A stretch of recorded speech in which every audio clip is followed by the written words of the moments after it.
Hey guys, welcome back to All Too Real Garage.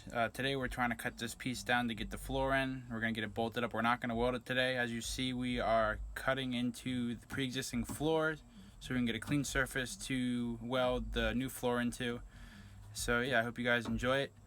And yeah, it's hot. It's very hot outside, guys. But gotta get this floor done, you know. Just got off work. Gotta get this floor in.